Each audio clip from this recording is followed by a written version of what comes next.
Hello everyone, good morning. তোমরা সবাই কেমন আছো? আশা করি সবাই ভালো আছো। আমিও ভালো আছি। তো আজ হলো বৃহস্পতিবার।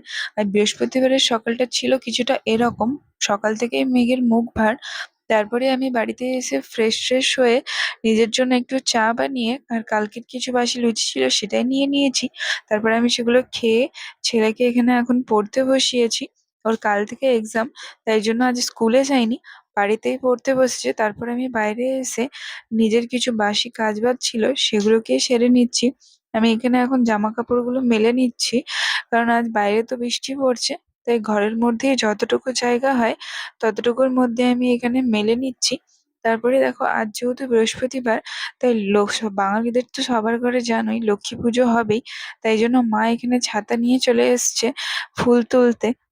আর যার যেই কষ্ট হোক, কিন্তু আমার ছেলের এখানে বেশ মজা, কারণ এখন সে বৃষ্টিতে বেশ ভালো মতো করে ভিজতে পারছে যখন তখন বাহানা মেরে এসে।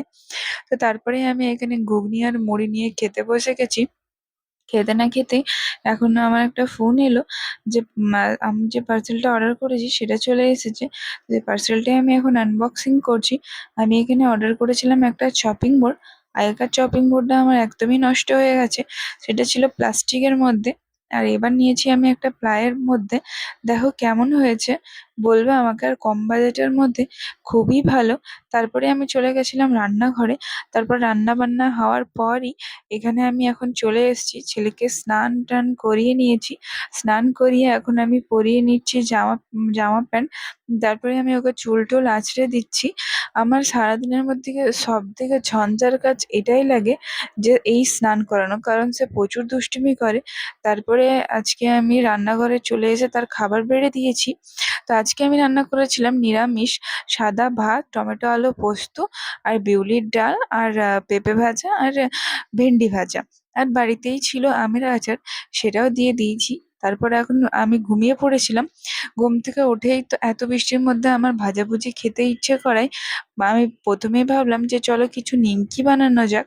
তাই জন্য আমি এখানে প্রথমে এসে আটা মেখে আমি এখানে নিমকি ভাজতে শুরু করে দিয়েছি। তো হালকা আঁচে আমি এখানে নিমকিগুলোকে এখন ভেজে নিয়েছি।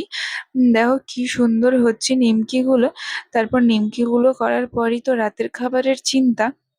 তাই জন্য আমি এখানে চলে এসেছি নিমকি বানিয়ে চাটা খেয়েই আবারও এখানে রাতের খাবারের জোগাড় করতে। তো রাতের খাবার বানানোর জন্য আমি এখানে যেহেতু আজকে রাতে নিরামিষ ঘুগনি আর রুটি বানাবো, তাই জন্য আমি এখানে প্রথমে আলুটাকে ছাড়িয়ে নিলাম। তারপরে আমি এখানে আলুগুলোকে কেটে এখানে মটর আর আলুটাকে প্রেসার কুকারের মধ্যে একটু সেদ্ধ হতে দিয়ে দিয়েছি। তারপরে আমি এখানে মশলাটাকেও কষে নিয়েছি। মশলাটাকে কষে নিয়ে যে আমি সেদ্ধ করে রেখেছিলাম মটর আর আলু, সেটাকে একটু কষে তারপরে একটু জল দিয়ে ফুটতে দিয়ে দিয়েছি। তারপরে আবার আমি রাতের খাবার খেতে চলে এসেছি।